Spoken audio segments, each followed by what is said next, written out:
Hello, everybody, and thank you for tuning in to the Liberty Report. With us today is Daniel McAdams, our co-host. Daniel, good to see you. How are you this morning, Dr. Paul? Doing well, thank Good, you. Going good. well. I have a little concern, though, about my son, a little bit. Something going on there. And he's had several of those episodes, and I never even warned him about how dangerous it is to be in Washington. No when you look at the baseball game, Yeah. that was one thing, and his neighbor, and now we have another episode, and this sort of broke last night, and Kelly, his wife, received a package in the mail, and I think Rand was home, and it was a suspicious-looking package. He said, "We were careful with it." And they opened up, there was white powder in it. It was just a terrorist attack. That is, scare people, intimidate people.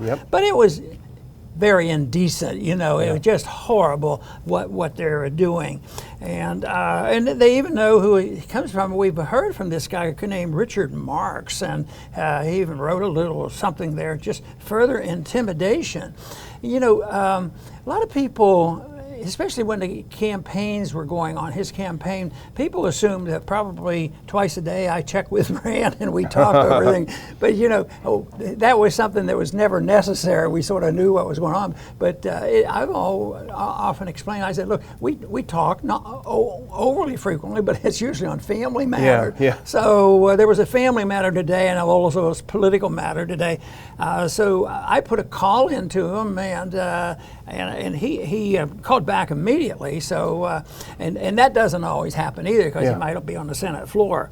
But he called back, and I said, "Well, you okay? You okay?" "Oh yeah, I'm okay." So we talked a little bit about it, and he expressed his biggest concern and annoyance was Twitter. What goes on there, and the unfairness of how they cancel one person and censor somebody. At the other time, somebody that does these vicious, violent things over the internet and all these accusations, they're never touched. That might be the downfall of the radical left, because eventually, even on the left, in spite of what some people might think, there's still decent people over there. They've just been, misled, and I think they want a little bit more honesty, and then that's why they respond to our arguments of against the hypocrisy of it. But anyway, our conversation was short. He was doing fine, as we were getting ready to hang up, and he says, "Yeah, I'm doing fine. Tell Mom I'm okay." That's good to hear.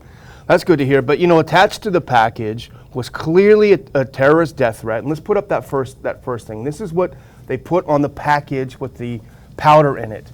It's a gun to Senator Paul's head. He's got a cast on. He's got a neck brace, and it says, "I'll finish what your neighbor started, you MF."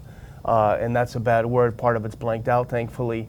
So if you receive this, it's not going to be a good day for you, because you're going to have a panic attack, as usual with a substance like this. And let's look at the next one. So here's some press coverage of it. FBI is launching an investigation to this package with a threatening letter sent to Senator Paul. And here, the point is with Richard Marks, he's kind of a has-been singer. It's not his specific tweet, although it is, but it's the fact that people do this all the time with impunity. Let's put up this next one, because this is his tweet, Richard Marks. I'll say it again. This is the day before the substance was arrived at the senator's house. I'll say it again. If I ever meet Rand Paul's neighbor, I'm going to hug him and buy him as many drinks as he can consume. As you know, this is the person who attacked Senator Paul. And here's Doug Stafford, who works for Senator Paul. He said, "So you're a cheerleader for felony assault that resulted in 6 broken ribs, 3 displaced, multiple pneumonias, and a part of a lung being removed." He's celebrating this violence. He's encouraging this violence. And let's do the next one really quick before we send it back. This is Richard Marks making fun of being criticized for encouraging attacks. But this is the interesting part, Dr. Paul, because we have to ask why. Why are they so angry with Senator Paul that they want to do this? And this is what Richard Marks says. "This was a day after that traitor, i.e. Rand Paul, made a public showing of refusing the vaccine." Maybe this is what motivated the violence against him, because Senator Paul said, "I've had COVID, I tested positive for it. I'm immune to it now. I'm not getting the vaccine. This may have motivated the attack. Yes, and what we're finding here, which is not infrequent, that is the people on the other side of this issue that we've been discussing, I think they're filled with lies, to tell you the truth. But, you know, if we say that, then you get banned from everything. But what they can't stand is somebody telling the truth. And especially recently, Rand's been getting some attention by revealing exactly what's going on with these vaccines and the danger of it. He has an MD degree and he has credibility, he handles himself well. And I think it's pure jealousy and turning into hatred. And the only way is they can't refute the ideas, so they have to destroy him as a person. But I don't think it's going to work, you know. But it's painful to have to go through. And I sometimes would. You know, not want to stir the pot if we can get away with it, but he's more inclined to not be afraid to take these people on. The other thing that Senator Paul did is he took down the patron saint of the COVID cult, which is Dr. Fauci. Over and over again, he's shown Fauci to be a hypocrite and even worse. And I think when they destroyed what really is a religion, a secular religion to a lot of people, the religion of COVID, when you destroy that, you destroy these people's gods and they're going to react. Let's look at this next clip now with the senator. This is his own tweet 15 hours ago. He said, "I take these threats immensely seriously. As a repeated target of violence, it's reprehensible that Twitter allows C-list celebrities to encourage violence against me and my family." And this is the other aspect of what we wanted to talk about, Dr. Paul, which is that tweet and many, many hundreds like it, encouraging violence against Senator Paul, has not been taken down. He has not been suspended. He has not been kicked off Twitter. Nothing has happened to Richard Mark and the many like him who threaten violence. Yeah, people like me, I'm banned for saying that Hannity's a dummy, you know, but you can actually threaten violence. It's okay, as long as it's the right victim. Well, you know, that guarantees that we understand their goals. Yeah. Their goals is destruction and chaos, and if they use a little bit of terror thrown in there and mocking, they want people to get upset, and they can do that. They achieve that, but their goals are very explicit. It has nothing to do with searching for the truth. I would say that people like this are almost exactly opposite of what we try to do in our little ways, you know, to try to search for the truth and reveal it. But they're searching for, you know, the revolution. And it's part of the Marxist revolution, too, because they thrive on chaos, in the street chaos, and that's why this lockdown and censorship and cancel and all this stuff, it's all there to be so strange and different. Why do they do this? Why do they do it? Their purpose is chaos. And that's why figuring out the motivations and trying to play on their good side won't work. Their goals are to, to cause the chaos and cause disruption, and that's why they might even attack their own in the inner city. Remember in the summertime? Yeah. You know, when Black Lives Matter and Antifa and all were doing all that damage, some of the people that were suffering were the minorities. Yeah, of course. Burned down the stores that they owned. That didn't bother them because it was just still chaos. Because even if their theoretical allies get upset, that's what they want. So this is all part of it. But then you have the specific incidents, and that's what Rand has to put up with, at least at this moment. We know what what the commies would say is you got to break a few eggs if you want to make an omelet, you know, so they don't mind. But you know what's really despicable is the Washington Post. I don't even need to say anything more, but it is so despicable the way they've handled this attack on Senator Paul. Let's put up this next one. This is the Washington Post. They actually make fun of it. They make fun of him. Rand Paul received a suspicious package at home. He blames a pop singer he claims called for violence. So they're sort of ridiculing Rand for criticizing a person who tweets that he should be attacked. Instead of, can you imagine if it was Pelosi that had a suspicious package sent? If it was Harris, if it was Biden, what would the Washington Post be doing? They'd be blaming the white nationalists, the right-wing conspiracy. But when it's someone like Senator Paul, they make fun of him for criticizing someone who threatened him.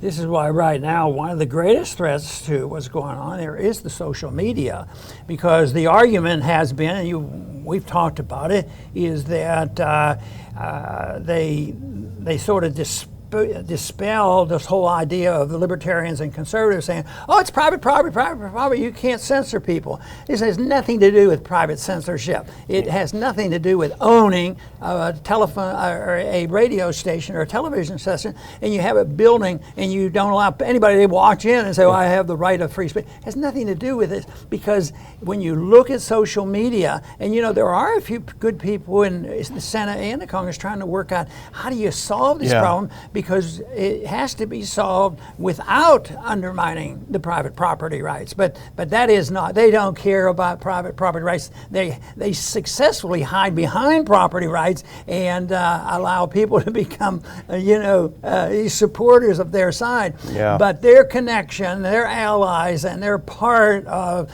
the government. They establish it and they get their protection. You can't sue them and all these other things, and they still receive a lot of money because the government needs, they're an arm of the government. They do all the spying for government that they need. That's anyway, true. That's a big problem. Well, we wish the senator well, and it's we hope that there's some justice for this. But I guess we move on to someone else who's having a rough time. It's probably not right to make fun of her, but it's hard not to, Dr. Paul. I'm sorry. I try to be sympathetic. Let's put up the next clip. Alexandria Ocasio-Cortez. She says she's in therapy after the Capitol riot. She says that lawmakers effectively served in a war. She felt like she was serving in a war, so now and I'm not making fun of people who need to have psychological therapy, and I don't doubt that she probably does need a little therapy, but she's blaming the whole thing. She's got to go see a therapist because of what happened on January 6th. Isn't this strange? If times were more normal, we never get really normal time, but more normal, if you're in politics, you want to be seen as strong and reasonable and decent. You don't want to look like a weakling. Yeah. So she gets in here and she's declaring herself a victim of insurrection. It didn't happen. Yeah, that didn't and she happen. was under no threat whatsoever, but now she has to have this therapy, and I suspect that you're not going to give her a lot of sympathy for this. But I can't imagine anybody getting sympathy. I think even her side would, well, what is she doing? Why do we have to feel sorry for her? She's a weakling. She's a wimp. Yeah. So, I better go and talk to my psychologist about all this. And I think, well, here's what I think it's all about. But first, I want to put up some quotes from her, and she needs to be made fun of. I hate doing it, but it has to happen. Let's put up this next clip. Here's the stuff that she was saying. If I take a couple of months and just be really good, then that means go to therapy, then I don't have to live with this thing festering and lingering with me like a roommate in my apartment for years. And then she said later, I can tell you that I had a very close encounter where I thought I was going to die. You can leave that up. Where I thought I was going to die, she said at the time. I didn't know if I was going to make it to the end of the day alive.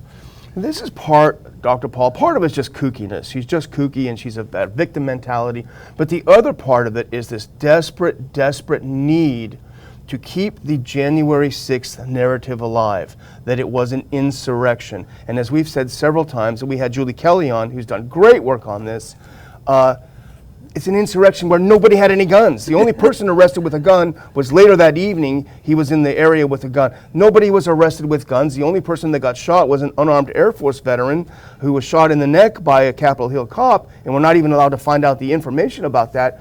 But they have to keep alive this idea that there was a great threat to our democracy on January 6th. It's a shame that people are so susceptible to these stories, but when it's incessant, on TV every night, and incessant in the social medias too, because if people give up on the television, they go to social media, and then they go to Twitter. Oh, wonder what they're saying on Twitter, and there's a lot of control on that. Well, the craziest thing about it, Dr. Paul, just to finish this part, is that they have to keep this alive because it enables them again to crack down on Trump supporters. That is what they're afraid of more than anything else. They want to use it to crack down on Trump supporters, to keep Trump off the social media. If he is the point man for this insurrection, then they justify sending him off to Guantanamo or something. But it goes even deeper than that. And let's put up this next clip. This is the White House spokesperson. The White House spokesperson, Jen Psaki.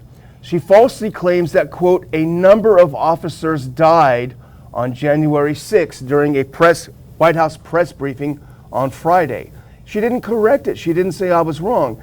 A number of officers, nobody died except for the unarmed Air Force officer. And look at the next one. And Glenn Greenwald thankfully pointed this out. He's one of the good ones for sure. This S.V. Datey, whatever the name is, this is the Huffington Post's White House correspondent. And this person said the Capitol riot of January 6th was not only worse than 9/11, but it was, quote, 1,000 times worse than 9/11. That's just, she needs to go see AOC's therapist. How many people in the media ask her for the names of the officers that were Yeah, killed? I bet none of them did. They were too busy eating her cookies. You know, she always brings cookies and hands them out. Oh, boy. Isn't that crazy? Yeah, it's sad. It's many sad. I'm going to go on to the next one if you... Yeah. Okay, this one is a leaked State Department memo. And you know, anything that leaks, you got to be careful who leaked and what does it say. State Department, we should pay attention to what they're leaking and what it came. But it might have been an honest leak and wanted to get some information. Indicates official support for the BLM agenda. Now, you know, sometimes people try to paint a soft picture of Black Lives Matter. Yeah. And it doesn't always work. I think it has some things to overcome. Right now they're working on, the Democrats are starting to realize that burning down cities and firing all the police, it might not be a good political thing. So they're starting to back off. Well, no, I don't think Black Lives Matter. They're changing their tune and this sort of thing. Yeah. But anyway, this is State Department indicating that that the department supports the Black Lives Matter. Yeah. Well, let's put up that next clip because I got this morning from Bob Wenzel's great website, Target Liberty. Let's put up that clip. This is where we saw it too. State Department memo authorizes and encourages the hanging of BLM flag at all U.S. diplomatic and consular posts. That's crazy. That's insane. You know, this is a self-professed trained Marxist organization that blows up and burns down cities. But they say, go ahead and put up the flag. And let's look at this next one. This is from the memo that the State Department put out about this. Let's have that next clip. This cable constitutes a blanket written authorization for calendar year 2021 under the Undersecretary of Management to display the BLM flag on the external facing flagpole of any chiefs of mission who determine such a display is appropriate in light of local conditions. I would suggest if they're going to put up that flag, okay, that's fine. But put up the flag next to it, a picture of this next clip, because this is what actually happened in Planet Reality under BLM. Next clip, please. This is the reality of BLM, burning up the towns, beating up people, destroying black businesses, as you say, Dr. Paul. So put that up next to the flag and I guess we'll be okay. You know, flags are very significant, you know, from early times, you know, especially in our history, especially in Texas, we had about five flags, I think, and each one was a powerful statement. So they have a statement. And this whole thing here is very powerful political statement that they want to portray. And I don't think I saw a whole lot on television criticizing this. And you put the flag up, and that gives them credibility. They like this, but unfortunately, it shows to me how pervasive this whole Black Lives Matter and this whole, you know, this whole effort of cultural Marxism infiltrated just about all aspects. But then when you look at what the theoreticians talk about on Black Lives Matter and Marxism, is that's what you're supposed to do. You're supposed to go everywhere and all of a sudden pop up in the churches and the schools and the playgrounds and everything you can think of in the State Department. And this is exactly what they do. And people get inundated, and then all of a sudden they'll give you one statement of a difference, but they will not allow a free discussion on the social media for this. There's no way that it'll be permitted for us to have a discussion on social media, and that is why we've talked about it a lot, and we have to keep after it. In spite of the problems with social media, we use it. I think it's the greatest invention in many ways for getting information out, and we have to have all those smart libertarian technicians continue to work on the project of having alternative because just when you look at Parler, it was trying to substitute, but it was huge in no time until there were some difficulties in the technology on what was happening. They lost some effort to spread around. Yeah. But I think if somebody puts that together, I think it can overwhelm what the establishment is doing, because things are going to get more rocky, and they're not going to be. I think when the crash comes, things will be so chaotic that anybody who has the knowledge how to circumvent this, will be able to have a platform to get information out. We've had people contact us and give us some advice. Say, this is what you might do. And already some people are way ahead of it. At least me. They said, we save everything you do. Yeah. Just in case we need a library. Well, on the Black Lives Matter thing, what is really encouraging is that there is emerging many young Black libertarians who are out there. They're very active. They're pro-Second Amendment. They're pro-property rights. So when we think about the Black Lives Matter and the Marxism and the attacks, we should also be encouraged by the fact that at least I'm seeing more than I've ever seen great young Black libertarians who are also preaching to their communities, preaching to the rest of the world the value of these important things. So I take a lot of courage in that. That is one of the most important things, because they're young people and they're reaching other young people. And I was encouraged when I spent a little bit of time talking to young people, and I said they have an open mind. You just have to explain to them what you're doing, and then tell them what they're facing. And in spite of the shortcomings on TV, I've seen a couple on some of the conservative TV. They've hired some of these young libertarian conservatives, and they're doing a pretty darn good job. And I think there's going to be more, but it has to be in the area of education,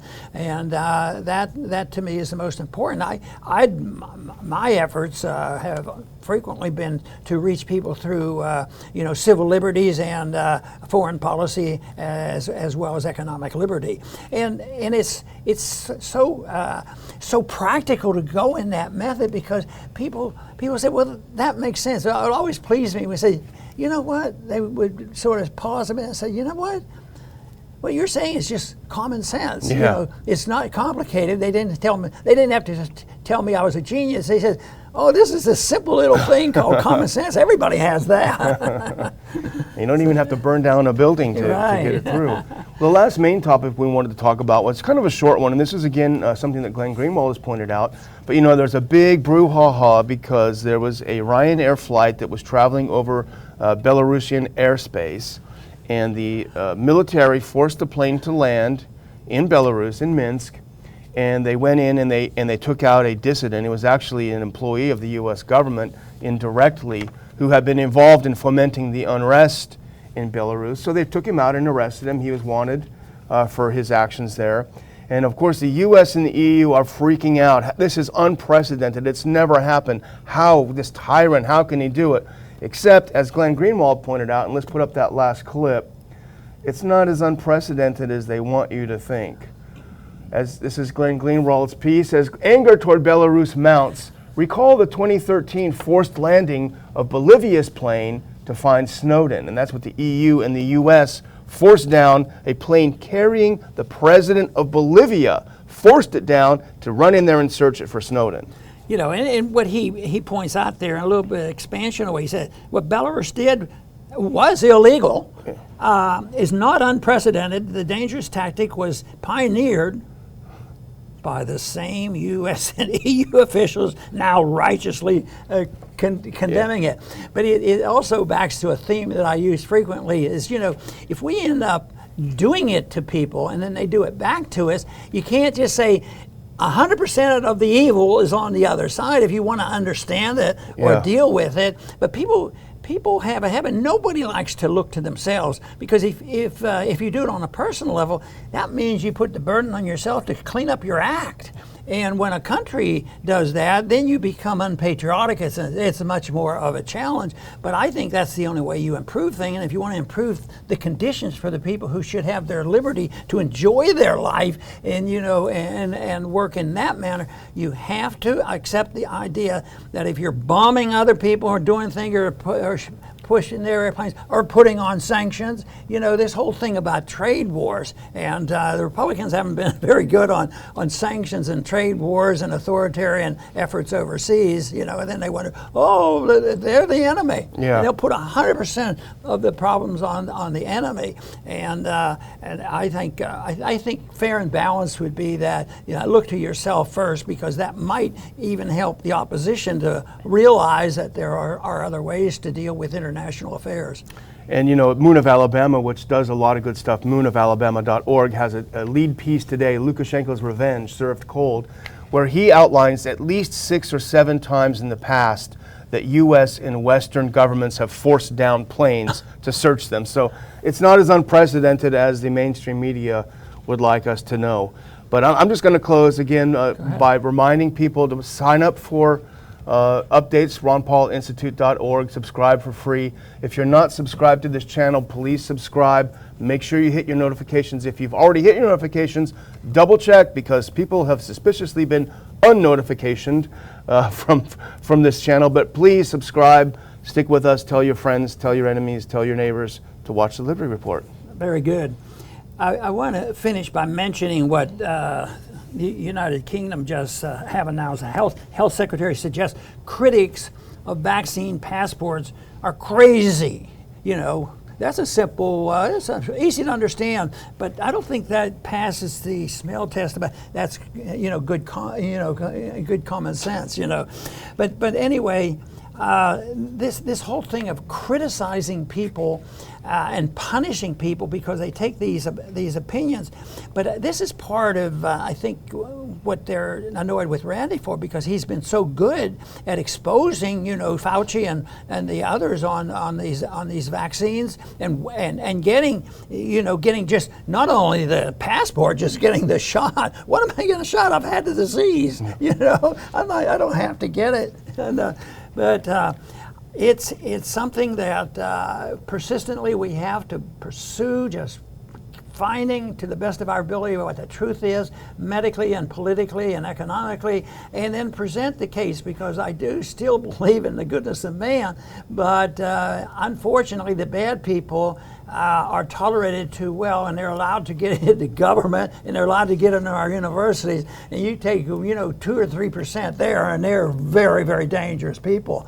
because I think there's good instincts on most people, but they have to have it offered to them. But I think they have to be exposed to it. It's one of the reasons why I've emphasized homeschooling and why I have a homeschooling program, because the ideas are so important to understand the policy.